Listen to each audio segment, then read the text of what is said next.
And an anti-transactionist is really about shifting out of looking at your business as just a series of transactions.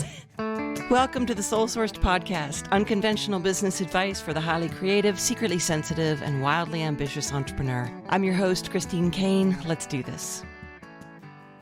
Hello, my friends. This is episode number 58. I don't know why it's so hard for me to remember the episode. It's like I get all geared up. I'm ready to roll. And then I press record and then I'm like, what the hell's the episode number? I don't even know. So, we're on episode 58. I'm going to lay some money down on that one. I think that's where we are. I'm going to talk about something that I spoke about this week on a coaching call with a group of my peeps in Up-Level Cafe. And it is something that I call the C.R.A.P Cycle of business, C.R.A.P. And that is an acronym for the cycle of reactivity and panic. And this is something that happens in business for a lot of solo entrepreneurs, solo business owners who get started and then don't really consider anything like the model, the sustainability of the model, their income streams. They're typically just so freaking shocked that they're even making money doing what they're doing, and they end up inadvertently in a cycle that I call C.R.A.P. And before I dive into what this cycle is, I want to just speak to the thing about shifting into entrepreneurship and why it can be so challenging for people. And that is mostly because in our culture, in our society, we are not taught to think creatively. And I don't mean creatively like, finger painting and art and writing in a journal. I mean creatively like proactively, like really thinking ahead.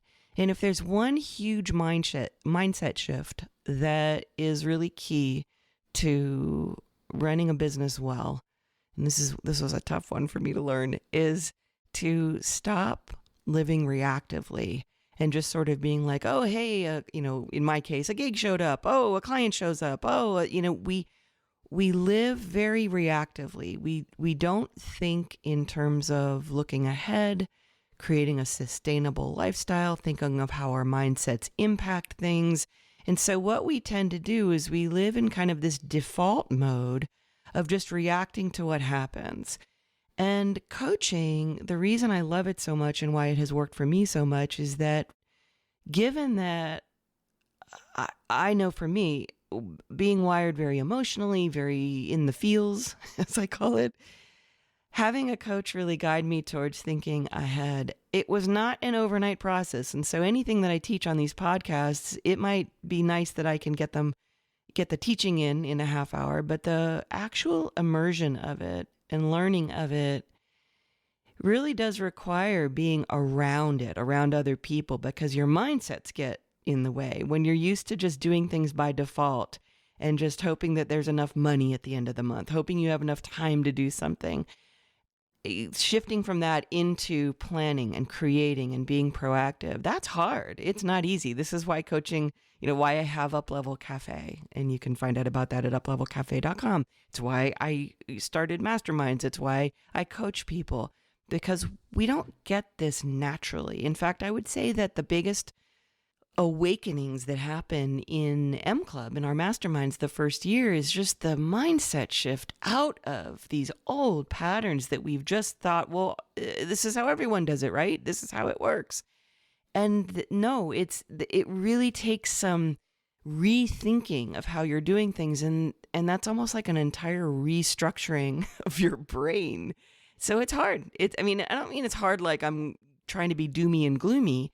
It's just you're moving out of one paradigm and into another. And one way that I see that old default pattern working in business is something I've named the C.R.A.P cycle.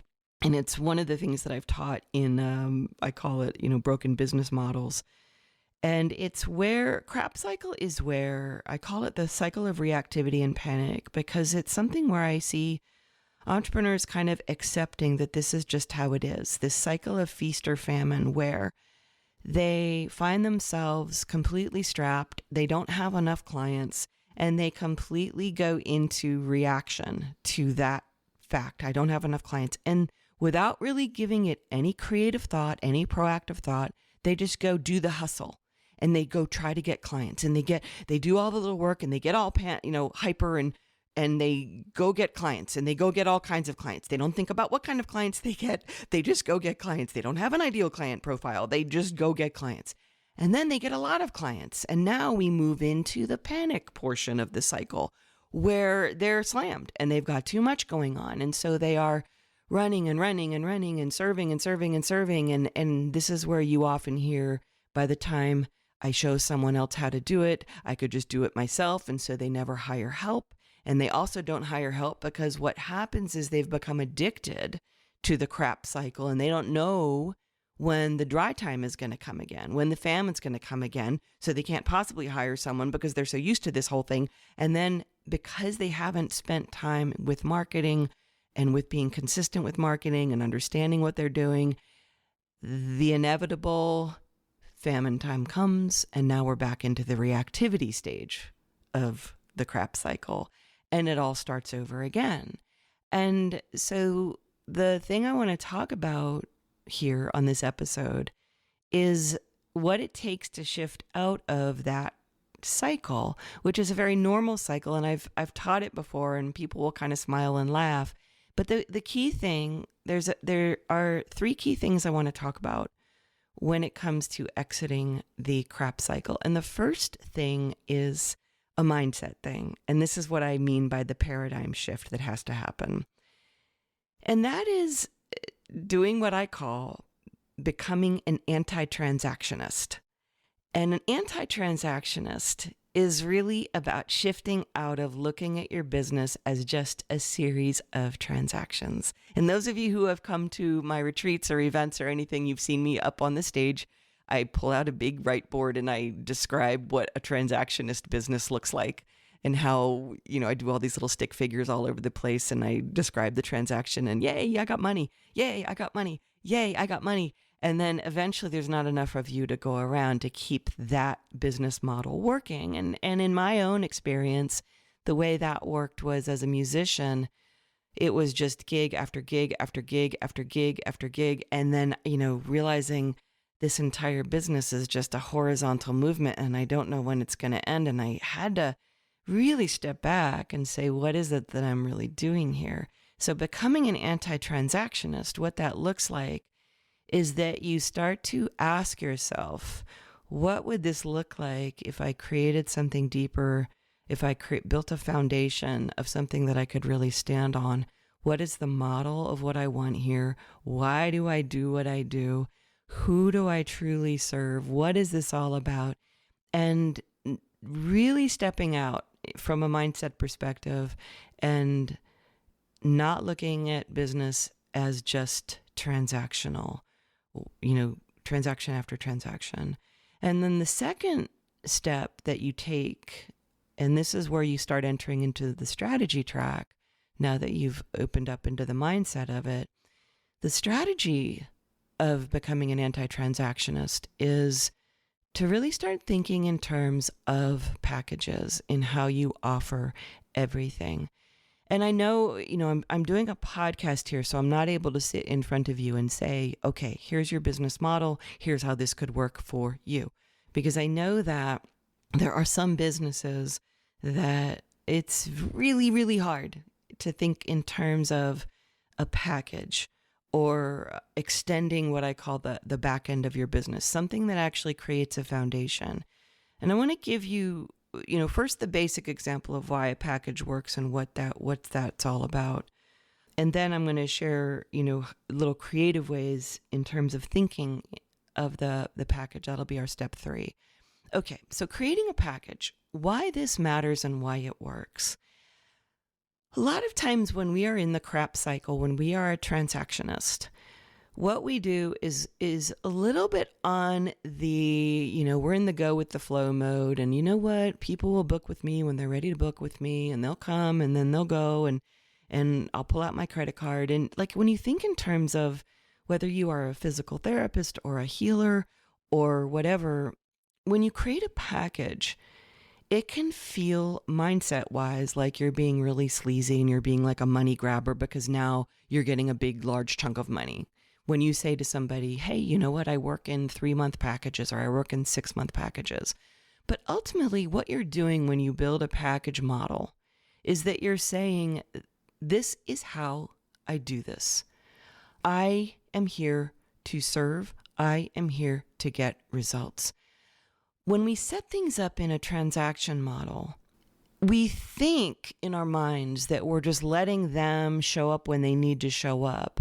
But in my experience, what we're doing is we're teaching people to wait until they're broken. We're teaching people the reactive model of life.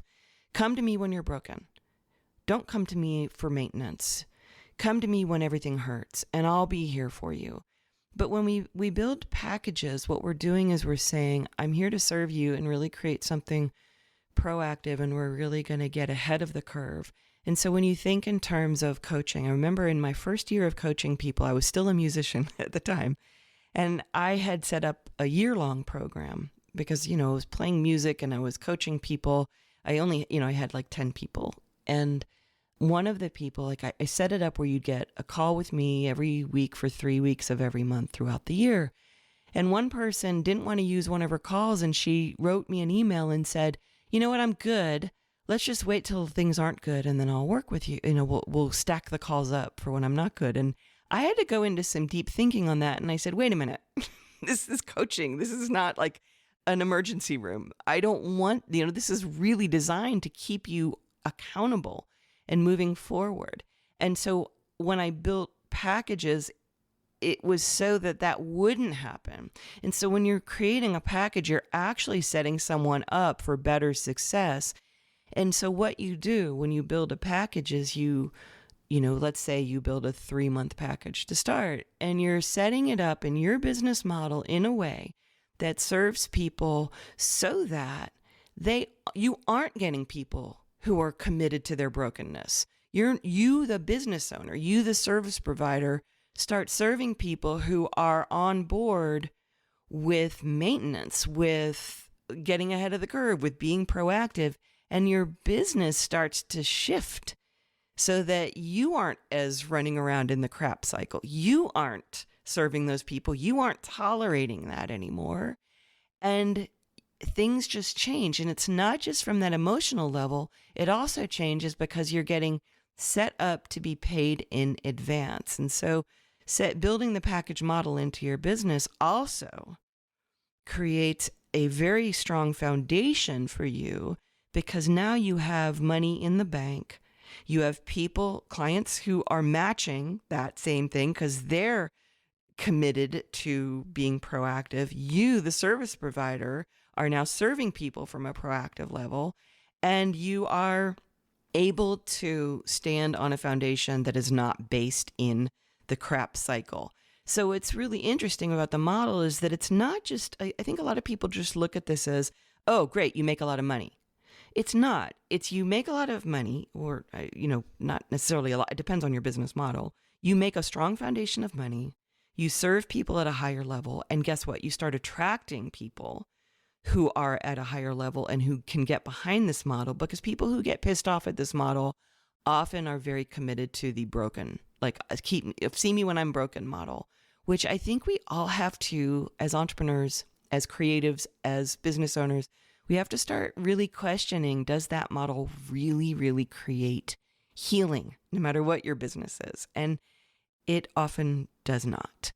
And so the ending that cycle really starts meaning ending the paradigm, becoming an anti-transactionist, creating packages that really serve people. Now, this brings me to the third and final point I want to make, and that is that not every business model is set up, and not every entrepreneur is set up with the mindset for this, but not every business model feels like it is set up. For instance, with music, you would say, you know what, you're not going to offer a promoter who's having me come play. Hey, if you have me, play for 3 months at your venue, it doesn't work for every model. I get that. So I'm going to tell you, I've told this story before, I think probably even here on this podcast, but what you're doing is you're exiting the reactionary, ego-based model, and you are saying, how do I extend or expand this idea of the back end of my business? And I'm going to give you an example. Again, I'm pretty sure I've talked about this on this podcast, so I apologize if I'm repeating a story, but it still applies. And this was in my career. I'd already started working with a coach. I was already starting to change that transactionist model, and I'm playing at a show, and there weren't that many people there. They had put me in the bigger theater because I had sold out the last time, and then the theater was only half full, and the promoter came in, and he says, ugh, the place is only half full. And you, as you're in the green room, just the one thing you don't want to hear is the promoter coming in and going, this night is going to suck. Best of luck to you now.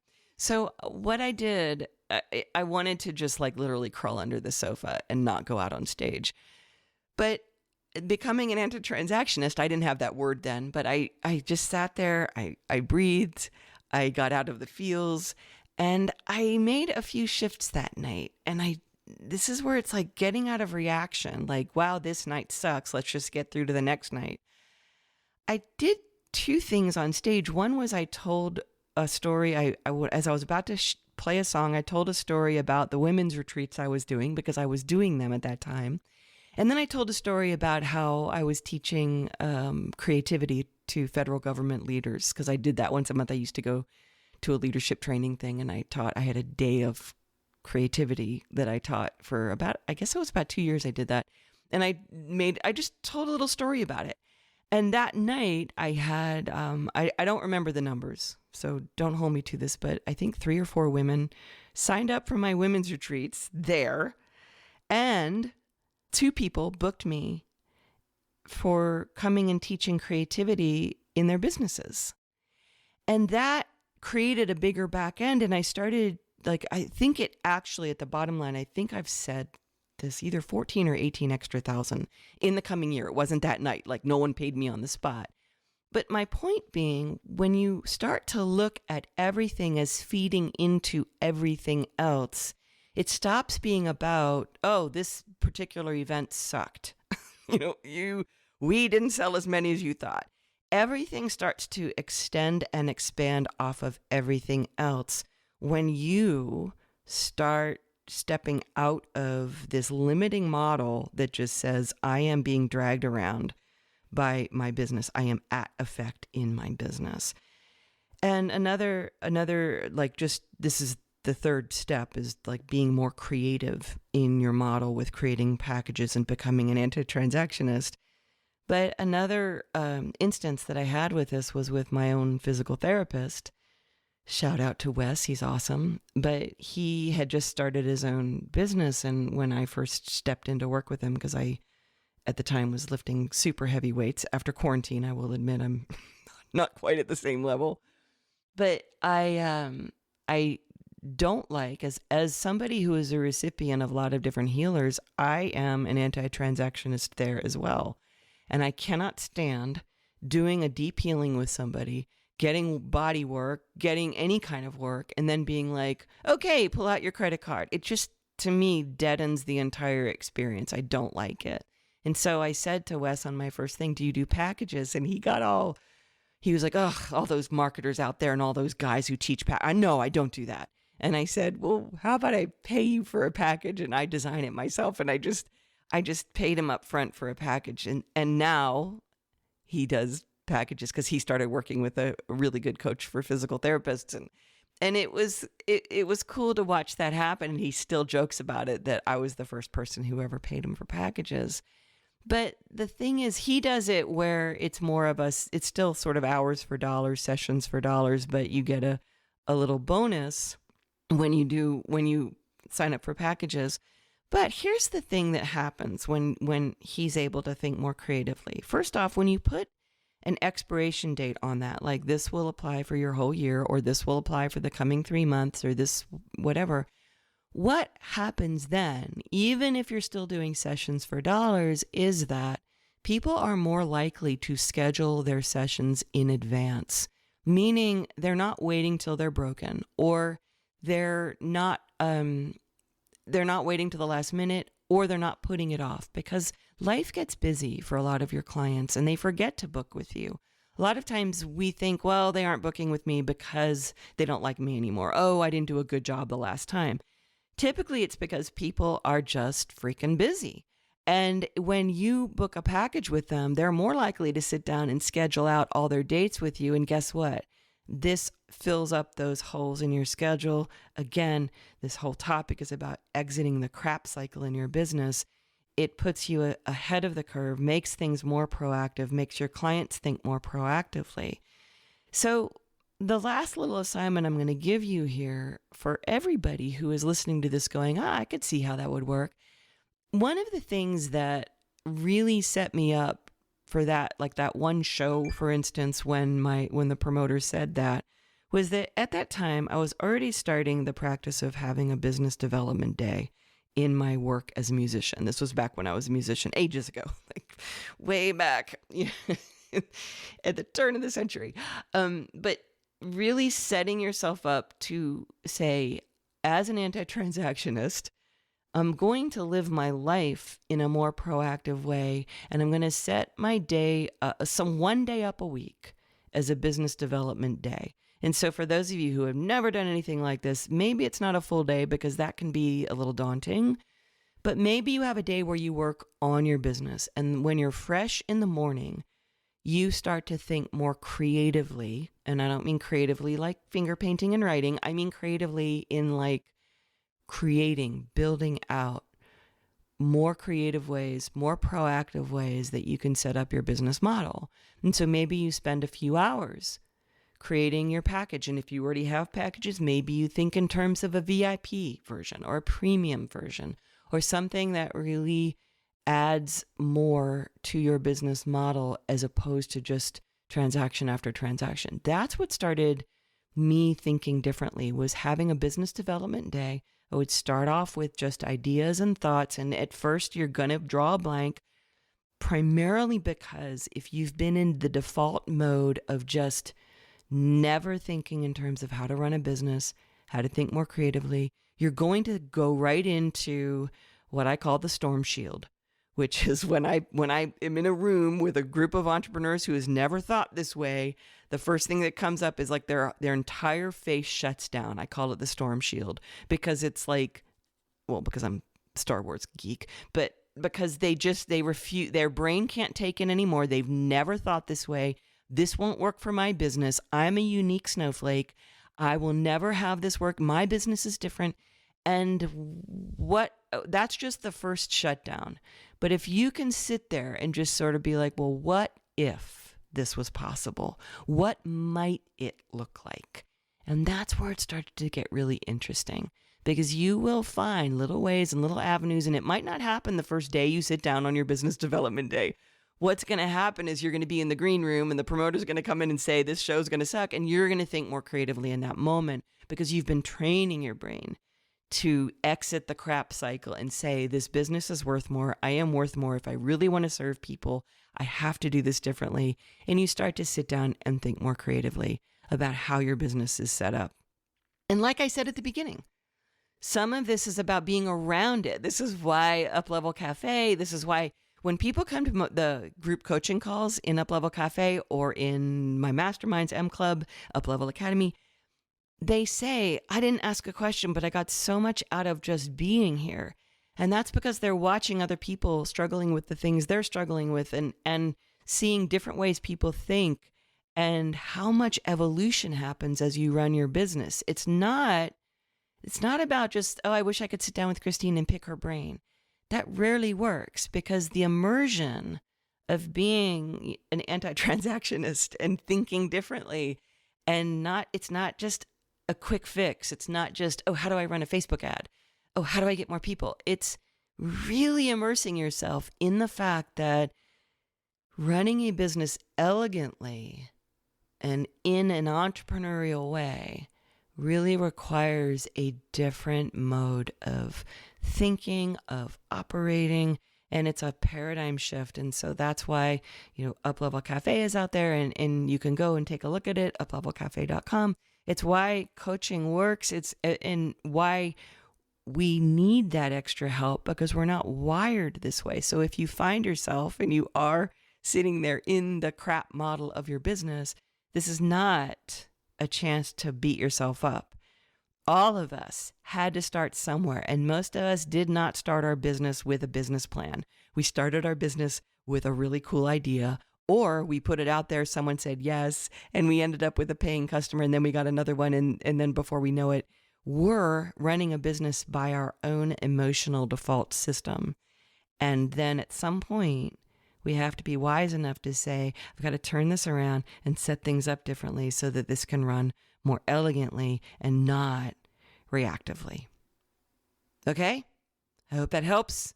Hope I see you in Up Level Cafe, and I will see you guys next week. Thank you so much for listening to the Soul Sourced Business Podcast, episode number 58. I will see you guys next time.